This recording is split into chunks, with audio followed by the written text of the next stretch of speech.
Bills Pod Squad is presented by the New York Lottery. The New York Lottery is giving away $50 worth of the new limited edition New York Series scratch-off tickets with a chance to win up to $1 million to one of our lucky listeners each week. Visit buffalobills.com/nylottery or click on the link in the podcast description to enter now. In this week's episode of Bills Pod Squad, we catch up with quarterback Josh Allen, where he shares some of his favorite movie quotes, gets into how Stefon Diggs has added to his swag, and how he got his leadership qualities. Kim also shares a story of what her and Terry thought about Josh the first night they all met. All that and more on this week's episode. Bills Pod Squad starts right now. Welcome into Bills Pod Squad, presented by the New York Lottery. Maddy and Bills owner and president Kim Pegula here is your host. It's a podcast that takes you into the people part of our players because they're truly more than an athlete. On this week's episode, we have QB1 Josh Allen with us. He had such an electric third season so far, so many games to look back on this season and think, oh my gosh, this guy is for real. He's been improving across the board in so many different ways, ranking in the top 10 in so many different stats, right up against some quarterbacks who've been in the league for so long. So we're excited for you guys to hear that interview. Kim, the Bills, they're 10-3 for the first time since 1991. I can't tell you how many times I've already said that this week. It's the best time to be in Buffalo. It's the best time to be a part of Bills Mafia. Unfortunately, we still can't have our fans in the stands, but we know they've been supporting us from home. The Bills beat the Steelers in a game where the second half was crucial against a really great team. So I've got to get your take. What was that sweet like? How does it feel to be 10-3? Well, I would say it was a little bit of a roller coaster ride. So, you know, as it is a night game, and so you kind of have all day to kind of really just get your stomach churning. As many know, I get very anxious before a game. What did you do all day? I baked, I did some, Christmas decorating. It's one of those, like you said, those night games.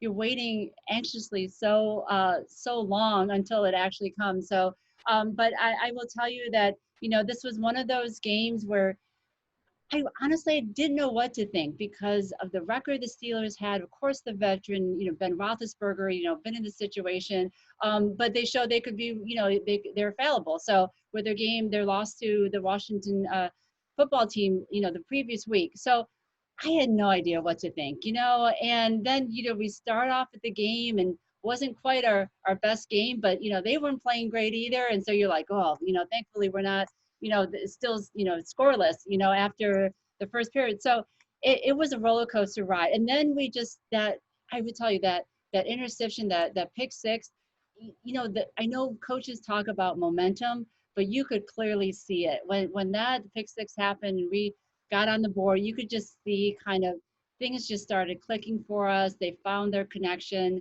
And of course, having one of our better third quarters was awesome to see. So a lot of justice being made. So it was exciting. It really was. A little roller coaster, but exciting.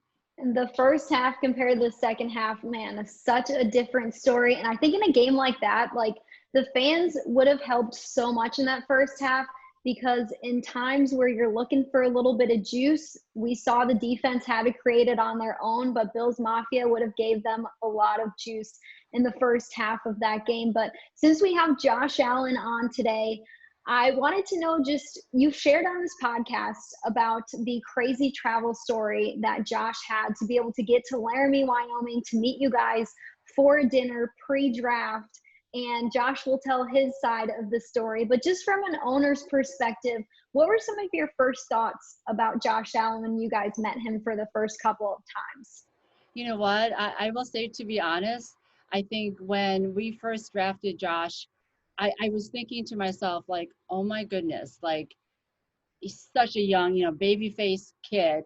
And I'm like, we are putting the whole organizational future on this kid's shoulder. I mean, that's what I really thought. Like the fact that you're picking this, we moved up to pick him as a quarterback, a lot of hype around it for an organization that hasn't had a consistent top quarterback in a long time.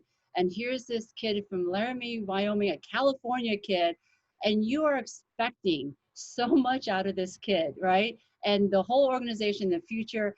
And I was just like, wow, the stress and the pressure of this poor kid I'm sure when he was drafted, it was, one of the highlights of his life being drafted in the NFL.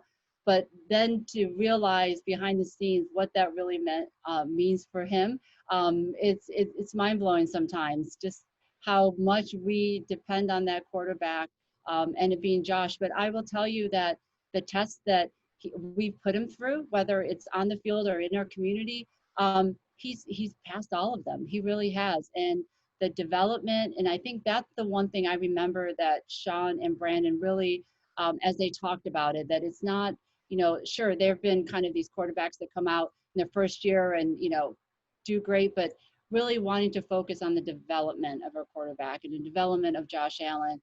And I think that's where we're really seeing that sustainable success, that he didn't just come out right away and just blow everybody away. There hasn't been, certainly it's been, up and downs, but not like super highs and super lows.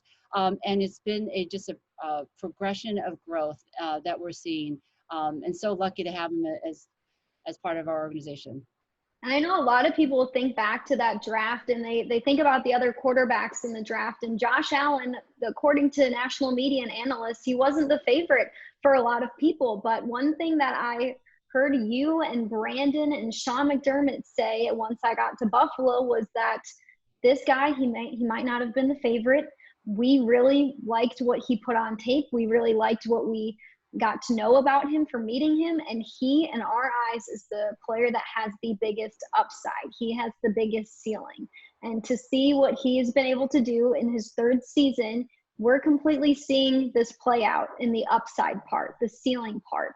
And we're seeing how big the ceiling can be and how much more he can reach, but how much he already has reached in his third season with some of these records that he's already broken that have taken a long time to break. And here he is at the ripe age of in his 20s, 3 years into the league, breaking these records. And it's like, dang, yeah, this guy's really good. Yeah, and I know he talks about just being who he is as a person and keeping grounded. And I know how important his family is to him. And just coming from a small community like Laramie and coming into Buffalo and just being able to connect. I will tell you, we did have a couple of doubts where like, okay, he's a California kid. How is he going to deal, coming to Buffalo and not being on the East Coast and things like that? Of course, all those fears, once you sit down and talk to him, all those fears went away. But one story I remember that I think reminds us that, like I said, Josh is just, he is who he is we're on the team plane, and it was, was his rookie year. I don't remember if he had actually started the games yet or not, but I was sitting next to, at that time, we had a different quarterbacks coach. And I remember Josh comes up and he's like all frantic, and he's got like these big bags of Popeye's fried chicken, and he's being it to his quarterback coach, David Culley at the time. And I'm like, oh my gosh, but there he is, right? Like, I mean, we didn't eat any fried chicken, like we're about to take off, but he's just willing to do the work, knowing that he was a rookie, whatever task that they told him he had to do. I don't know if it was some type of a hazing or whatever, but and I'm willing to be and help out, whether it's bringing chicken on the plane or kind of throwing the winning touchdown. It didn't matter. And that's, like I said, that's just a great example of what the kind of guy he is, how grounded he is who he is, and willing to do whatever it takes for this organization. I've also loved to see his personality come out a little bit more this season as well. We'll see it in this interview if you watch or listen. It's been fun to get to know him more as a person and the fun side of him, because that's how his teammates explain him as, is this really funny guy. And we get to see it in little pieces and parts this season. I think that's also been one of my favorite things. But that segment was sponsored by St. Bonaventure. This week's game sponsor is also St. Bonaventure, an official education partner of the Buffalo Bills. To learn more, visit sbu.edu. Bills Pod Squad is presented by the New York Lottery. The new seasonal scratch-off games from the New York Lottery are here with prizes up to $500,000. They're the perfect gift. Head to your nearest retailer and gift one today. You must be 18 years or older to purchase a lottery ticket. Please gift responsibly. All right, we're not going to make you wait any longer. Here's our interview with Josh Allen. Josh, we appreciate having you on with us. We know you're busy in week 15 preparing to close out the regular season with the game against the Broncos coming up on Saturday afternoon. We know your schedule has been quite different the last few weeks with Monday nights, Sunday nights, Saturday afternoon games. But hey, that just means the Bills are doing a great job. So we love to see that. But we just wanted to get you on here and talk some shop with you, talk about your season, talk about being in Buffalo since you've been here the last 3 seasons, how things have changed. But we're going to start off with a question that you probably haven't answered this year maybe, and it's not even about football. So we know you love The Office. We know you love funny movies. And I'm thinking, quarterback has a great memory. You have like 50 different handshakes with players. You can remember a playbook. I also have heard that you can remember movie quotes like no other. So would you like to spout off some of your favorite movie quotes or maybe some of your favorite movies? Just put you on the spot here to start it off. Yeah, well, the movie quotes, they just kind of happen organically within conversations. And my mind, I don't know why, it thinks in movies, it thinks in vines, and it thinks in GIFs. So every time I'm having a conversation, if there's a key trigger word that pops up in my head, there's like a legit filing cabinet of different video quotes that I can bring up in that situation.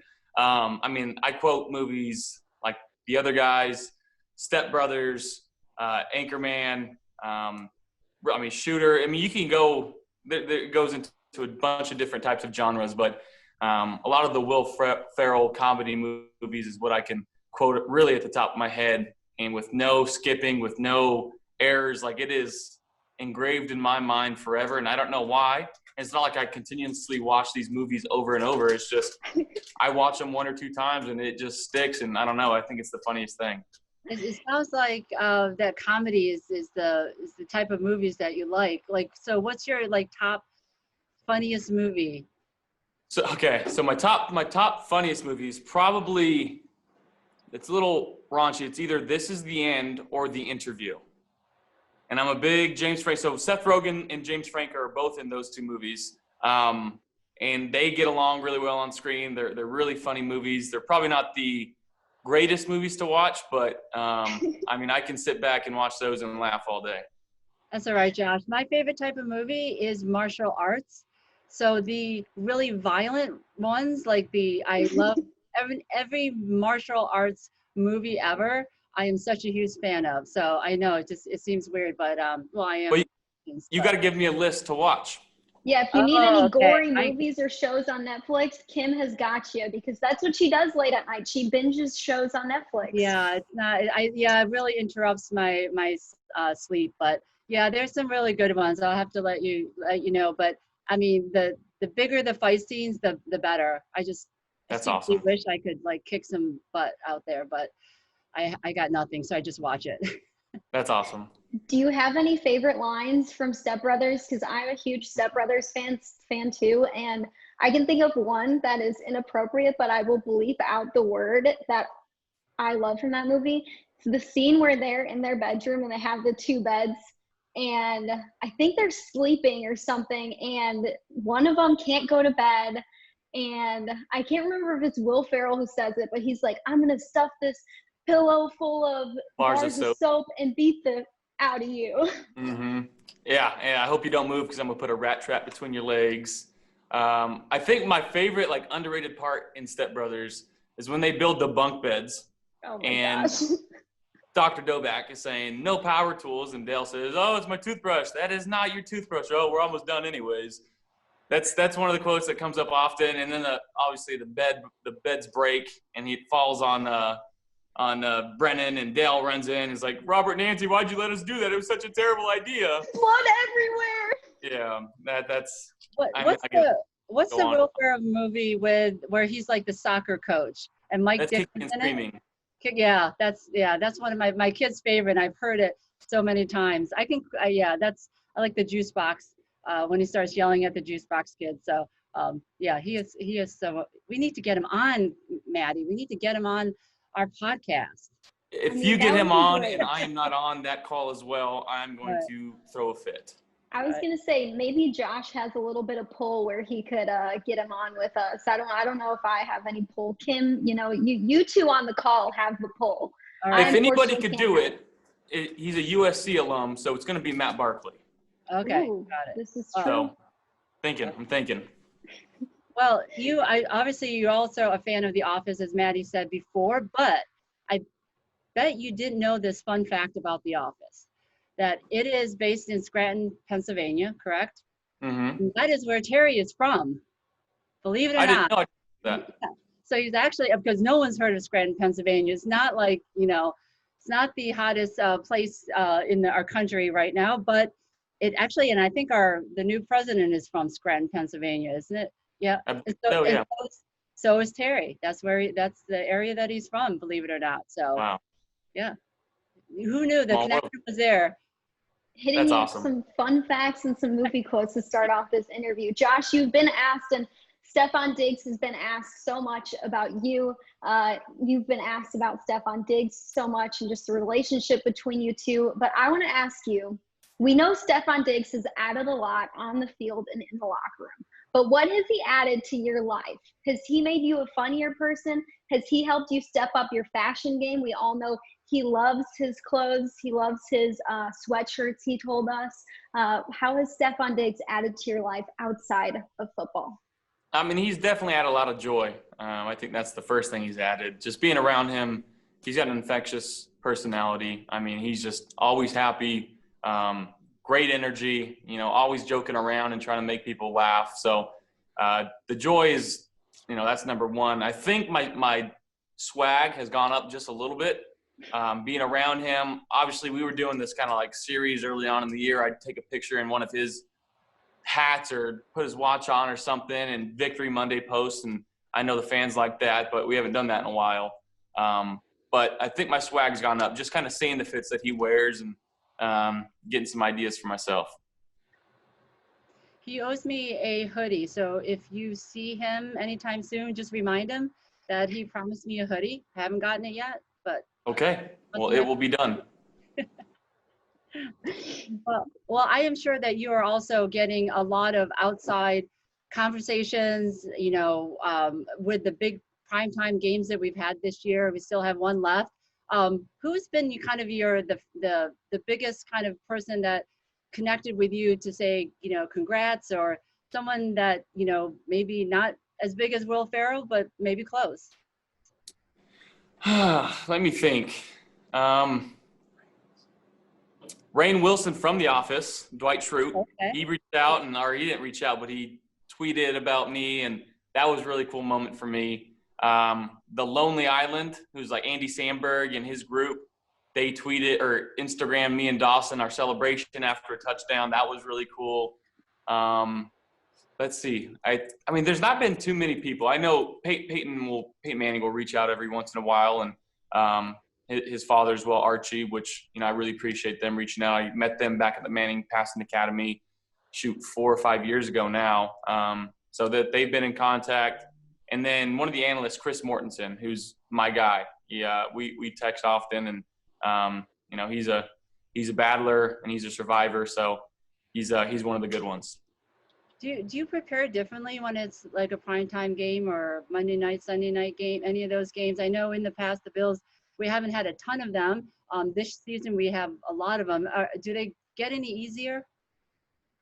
I think the only real difference about it is the schedule, is learning how to make sure your body's not tired at the end of the day. And obviously you're not doing a whole lot during the day, but sometimes that's detrimental to what you're trying to do. If you're just laying around all day and you haven't moved your body in a while, it can have negative effects. So just understanding what you need to do to get your blood flow going throughout the day. So when you step on the field at night, you're not feeling sluggish and your body's ready to go. So again, I think with the more times that we do it, you understand your body a little better every time. And, other than that, it's just another game that we got to go out there and try to execute. Josh, Kim has talked about on this podcast before, just her first time meeting you, the dinner that you guys had together, and she talked about the crazy travel experience that you had to get to that meeting. Could you share it just from your eyes? I can't imagine being someone who wants to be in the NFL and meeting with head coaches and owners, and you're trying to be on like your tip top shape, like the best of you is trying to come out, and you have these travel problems and get to this dinner late. But I just want to hear it from your perspective, because you still blew them away at the end of the day. Yeah, I mean, I think I was connecting through Atlanta, and my first plane had been delayed and my second plane hadn't. So I was literally on the plane. I was trying to get the Wi-Fi. I was texting my agent like, hey, like I'm about to miss my plane. I'm about to miss my plane. Somehow, some way, they had contacts at the airport in Atlanta. And right as you exit the plane, I went down into the tarmac and they had a car waiting for me. They drove me all the way across. They got me on a different plane and I got to Denver. My buddy picked me up. We were speeding to get there. He got pulled over. The cop had looked in and was like, what are you doing back here? And I'm like, well, I'm meeting with some teams. And he's like, okay, just slow down a little bit, get on your way. So then we got there. I got there super late, probably past 9 o'clock at the Cavalrymen, which was one of the staples in Laramie. And we had a really good dinner, and I'm glad it worked out the way it did. Yeah, I mean, I think it was way past the 9 o'clock though. They were closing the doors. They were very nice to keep the doors open for us until you showed up. But you showed up like no big problem, just kind of had your swagger going on already back then, and just came in and just sat down, and it was great dinner. Girl, you didn't have dinner, but great conversation even after kind of all the stuff that you had to deal with to get there. Yeah, you nervous? That's right. I was nervous, absolutely. It was very nerve-wracking to walk in and see everybody that obviously the owners of the team, the GM, the assistant GM, the head coach, the quarterback coach, and the offensive coordinator. Just to walk into a room by yourself, to have all those people kind of eyes on you, ready to ask you questions and really try to dive deep into to find out who you really are. So I just try to be the best version of myself I could be that night. Well, I remember one of my favorite memories is that I think you had a pickup truck, correct? Yeah. Yep. Okay. And there was a dent in the side of Josh's truck. And Terry asked him about it. And he said it was like happened at a McDonald's drive-through or something like that. Terry did it wasn't me driving. It was not me driving. Terry did not believe you though. He's like, Terry's like, Kim, I don't know about this guy. He's got a dent in his car. He was like, I think, could he come up with a better excuse than that? He did not believe you. He figured, you're a college kid and, there was a bigger story behind that than McDonald's. I wish there was. I wish it wasn't McDonald's, but that was my roommate, Milo Hall, who I love. That's one of my good buddies. I let him take my truck one day, and I think that was the last time I let him take my truck. Terry notices the weirdest things sometimes. Hey, that's why he is who he is, though. Yeah.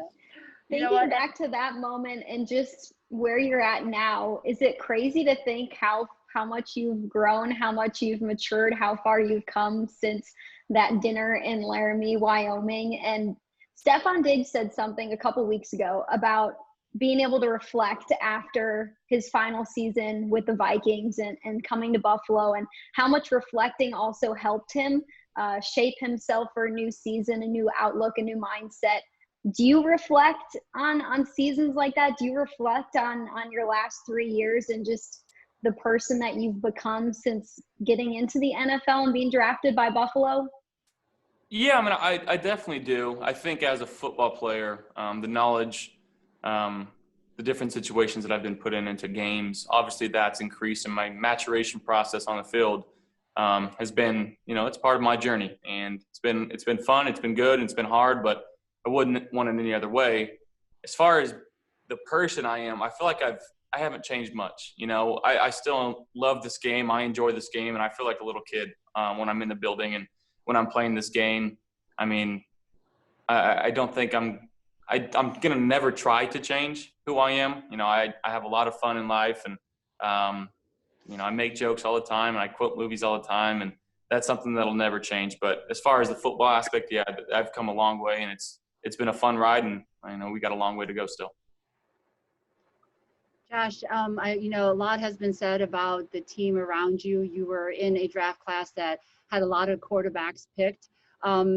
Just maybe talk about, the support team you have, around you, and Coach Daboll, of course, Coach McDermott, Ken Dorsey, like how have they shaped you into kind of the player that you've really matured into this year?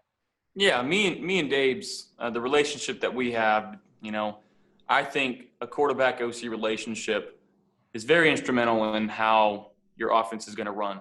If your OC is able to listen to what you have to say, to use your input and put plays in or take plays out, depending on how you feel about them, I think that's a huge key in the success of an offense. Off the field, I mean, we talk all the time. We share and we love our cigars. We smoke cigars sometimes together, and he's just a great dude to talk to. He's obviously been around the ringer, and he's got a bunch of stories, and he's a Buffalo kid, so he's been able to kind of share some stories, about the city to me. Otherwise I wouldn't have known. Bringing in Ken Dorsey last year has been a huge help to me. The winningest quarterback in college history, 38-2 at the U.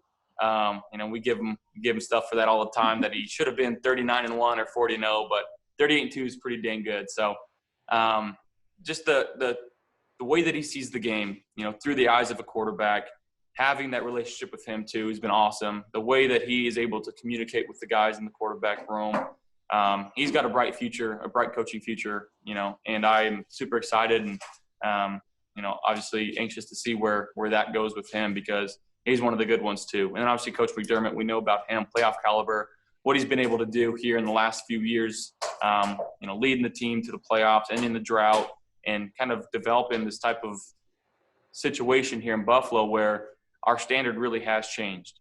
And it's been fun to kind of learn from him and grow alongside with him and have his faith and have his trust. From obviously being here the first day, the relationship that we've had has come a long way too. So, I couldn't have asked for a better situation. Again, that's thanks to you and Terry for putting the pieces around here and developing such a great foundation for this organization for a long time to come.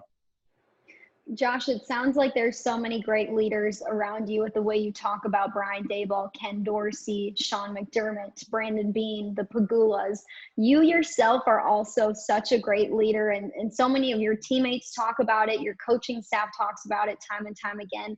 How did you get those leadership qualities? I know it's something you need in a quarterback, but every quarterback is a little bit different in the way you lead, and I think you do such a great job of bringing people together and really showing the love that you have for other people. And it shows out in the way that you talk in interviews and in videos that I see. Where did you get that from? Does that come from your mom and dad? Does that come from being raised in Firebaugh? Does it come from your humble beginnings and playing at Wyoming? Where did you get that? Yeah, I think it's an accumulation of all the things that you just said.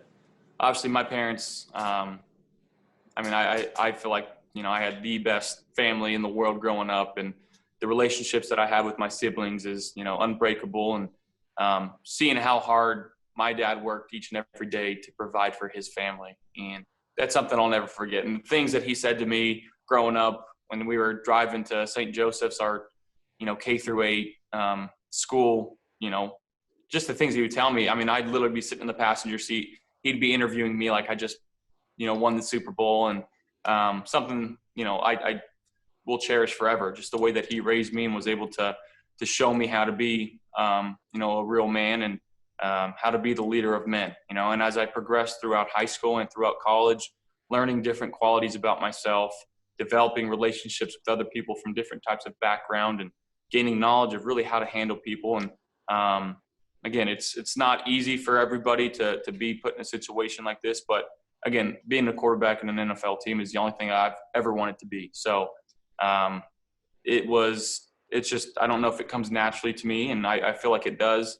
I just want to go out there and be the best version of me, the best quarterback that I could be for this team, and show the guys how much I love them through my play. And I can attest to how much your family means to you and how much you mean to your family, your parents, coming from California to Buffalo, not an easy flight. A lot of, especially they come to the away games as well. And I know there's been a lot of times where they've been scrambling, from airport to get here to make it in time to see you play. And they are certainly always there when we're on the road, when we're at home. It's tough that this year that they can't come to any of the games, but to have a support system like that they are so committed to you and to Buffalo. And I'm sure that it was a little bit weird having to go to Buffalo when you got drafted, not knowing kind of really what our community was about, but you've certainly really fit in really well. And you can see how that connection with your family and the connection that you have with our community, it's just been seamless. Well, yeah, thank you. And I feel the same way about it. And my family, they've been missing not coming to the games and not being able to come to Buffalo, but they did make it out to the Miami game and made it out to the Arizona game. So every chance that they get, they're going to jump at it. And, I love them for that. And that's not the reason why I love them, but just the fact that they're willing to travel and set aside really 17 to 18 weeks out of their year to fly to games and to, just come see me and hang out and show that they support. It means the world to me. I know when you were younger, you envisioned yourself being an NFL player, and it might have looked similar, it might have looked different to how it looks right now, but in 3 seasons, Josh, you've met a lot of franchise records, you've passed a lot, most recently passing Jim Kelly's single season total touchdown record. Now you're at 35 with 3 games to go in the regular season, a lot more to come for you. But as you were a young kid versus where you're at now in your NFL career, is it similar to what you expected? Is it different? No, I definitely think it's very similar to how I thought I would feel, how I thought it would be. There was, as a kid, I grew up being a 49ers fan, and I always envisioned myself in a Niners jersey. But now that I'm here, I can't imagine myself in any other jersey but the red, white, and blue here in Buffalo. And just comparisons from Laramie to Buffalo and from Firebaugh to Buffalo, similar, different, completely different places. Is the blue collar work ethic of Buffalo similar to the places that you came from? I wouldn't say it's the exact same, but it's dang near close. The fact that, it feels like a family type environment here in Buffalo, and everywhere you go, it seems like people. Obviously, there's not a whole lot of people, and again, that's kind of how I was born and raised, in a small town. Then I went to Reedley, which is a step above, and then Laramie, which was a step above Reedley. And as I have gone through my career, the only thing that's really stayed the same is the type of environment that I've been around. And I think that's been huge to my success. Just knowing that the type of people I'm surrounded by that care about, what I'm doing and care about what this organization is doing, it's been awesome. And again, I whether it be my neighbors or just going out to eat and seeing people, and obviously it's been a while since we've been able to do that with coronavirus, but just the love that people share for this game, it's awesome because it matches my love for the game. Now we've had, like you talked about these primetime games where you've had to adjust your schedule. So, but just tell us, what do you do in your off time? So whether it's preparing for the game or in the off season, tell us a little bit more. Besides movies, which we know you're watching, what else do you like to do? Is it golf? Do you like to, go to the beach? Well, in California, obviously the beach it's very big. Obviously, we're always throwing and hanging out with some of the other quarterbacks down there. But golfing is huge. It's one of my favorite pastimes. It is. You good? I'm okay. I'm getting better. I will say that. It's something I love to do. It's always a mentally, challenging game against yourself. And that's, I love competing, and who better to compete with than yourself. So video games is also high on my list. I know it's not the greatest exercise, but it allows me to calm down and let my body rest while my mind is still working. And then other than that, like I said, I'll smoke a cigar here or there and drink some wine, and that's it. So who would you say is a bigger competitor on the team who hates to lose, that, you can probably compete with, that you guys go at it? Who hates to lose more than you on the team? Brian Daboll. Really? 1,000%. Yes. Okay. He tells us stories about, bets that he makes with coaches and stuff like that. And it's not like money or this and that. It's like, I bet you I can make it to that wall faster than you can. $100. And it's just like, somehow he either does it or he will double or nothing. He will triple or nothing until he gets what he wants. And he is an extremely competitive dude. And I think that's why we match so well together, because of our high competitive energy. Yeah, you remind me that he did tell me a story about how he bet that whoever could lose 100 pounds first, and he won, basically starving himself to death and drinking water. But he was like, I was going to win. Yeah, so I totally get that. Yeah. Oh my gosh. Well, you know what? After this, we should all go to the driving range, and you can teach Kim and I how to swing a golf club. I'm not the best at it. I'm trying to get better, but after COVID, I'd love to see what you got, see what you can teach Kim and us. Oh, Perfect. I would be bad. I would say though, I am a really, really tough competitor, but my skill set in golf is pretty bad. So what are your favorite hobbies? Mine? Oh, cooking, baking. As you know. I do see all your tweets like on game days of your food. Yeah. It looks fantastic. Yeah, I just bake and watch movies. So that's basically my downtime. So yeah, I got nothing else. Josh can teach us how to golf, and Kim, you can teach Josh how to cook some cookies. Right. I think that'd be perfect. That. Josh, thanks for being on with us. We appreciate the time. We know you got to get going. We know you got a lot on your plate. So thanks for coming on the podcast. It was great to talk to you. Thanks, Thank you, guys. Good luck next week. Thank you. The Buffalo Bills are proud to partner with National Grid in promoting the Safety First initiative, where every time a Bills safety makes a tackle at home, National Grid will donate $50 to the 100 Club of Buffalo in support of first responders and their families. National Grid reminds you to put safety first in your home with this easy tip. If you come across a down power line, please keep everyone away and report it immediately to your power company. So, Kim, the Bills have another not so much of a Sunday 1 p.m. kick this week. It's a Saturday afternoon game. They're heading to Denver to play the Broncos. And in this game, of course, you're searching for a win, but there's some implications here with this win. If they win the game on Saturday, they'll also win the AFC East for the first time since 1995 and clinch a spot in the playoffs. It's official that the Patriots are not going to win the division for the first time since 2008. It's down to the Bills and the Dolphins. Is it crazy to think how much times have changed, Kim, since you've gotten here in 2014, and that we're uttering the phrase winning the AFC East for the first time since 1995 with just one more win?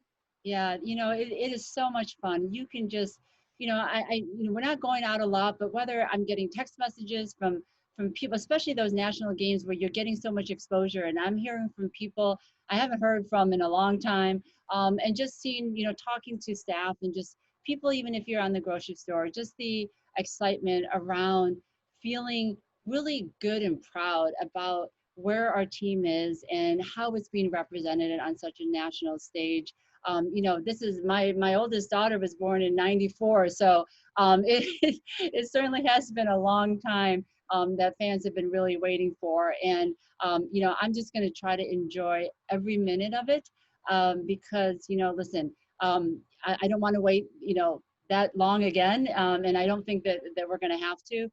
But just a lot of excitement, and it's infectious. It really is. And talk about joy. This is what the team is giving our communities, just so much joy in watching them play on the big stage.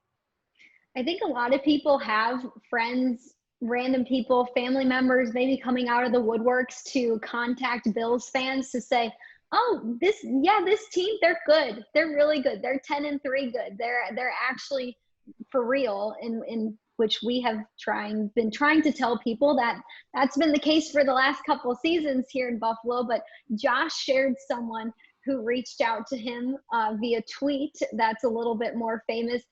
Has there been anybody that's been different that has reached out to you this season that normally doesn't? Or has it just been, other owners reaching out to you saying, Kim, what's the secret sauce to winning and to winning the division? Well, yeah, no, they're not asking me that because they know I would never tell.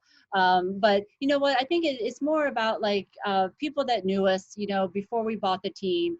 Some people that, we've kind of maybe been out in contact with that, don't live, people from childhood and things like that. So it's always like fun to reconnect with them. And I always hear from them, like you said, when we clinched the playoffs that first year, I had like 100 text messages, and then with these national games, I will say though that maybe I'm probably biased, but I feel like the Bills are a team that even if you're even if you're a fan of another team and they're your number one team, you're still kind of always rooting for the Bills to do well. And I feel like we have this great likability, and that fans across the country are rooting for us to succeed.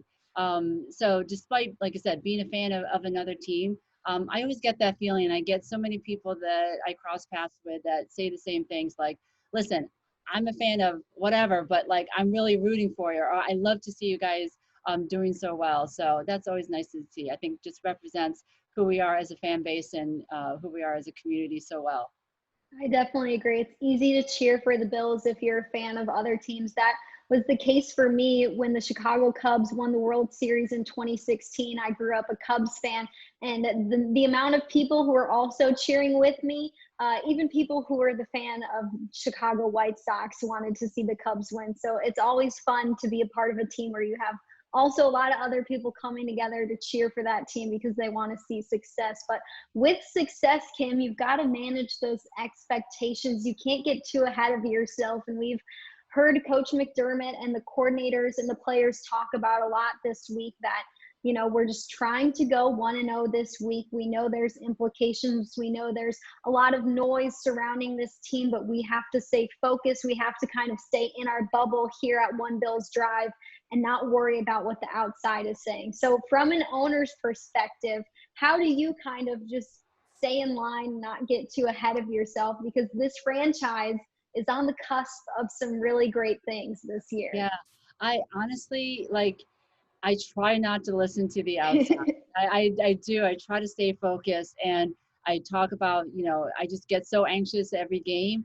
And the more success you have, I think I said this to the guys right before the game. I'm like, my gosh, these night games are really stressing me out. And they're like, well, that means that, you're a good team and you deserve these national games. So get used to it.